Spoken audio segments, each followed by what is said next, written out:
Happy Valentine's Day, South family.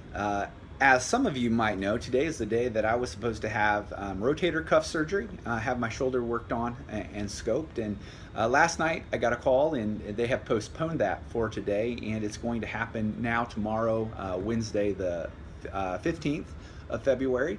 And so I appreciate all of you who have been texting and emailing and letting me know that you're praying, and I just ask that you continue to do that.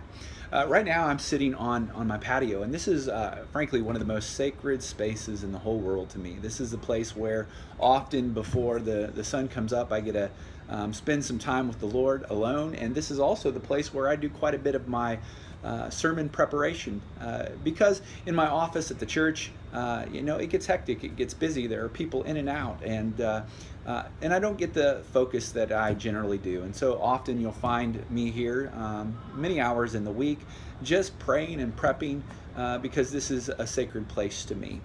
Well, today I'm prepping for the message for this coming Sunday. We've been in the Lord's Prayer. We've been looking at this pattern that Jesus gives us for how we live a holy, devoted life to Him. And in that, He calls us to be forgiving towards other people in the exact way that God has forgiven us of our sin, of our debts that we have accumulated through a life of bad stewardship.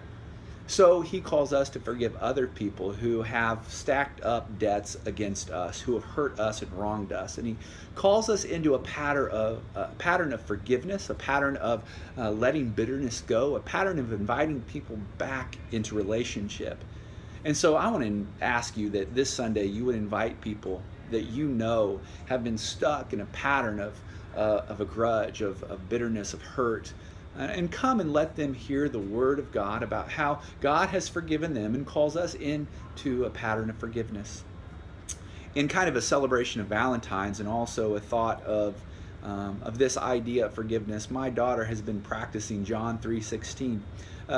Really one of those gospel presentations that's just beautiful. And so I'm going to share with you as we close. It's a happy Valentine. My daughter reciting John 3:16. We hope you have a wonderful Valentine's Day, and I hope you know that the Tingley family loves you, and we are so glad to be a part of this family of God that He has arranged here at South Lake Wales Church of God. We love you. Sorry. Now go.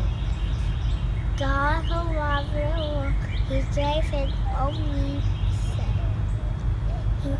Whoever believes in Him shall not perish and have everlasting life.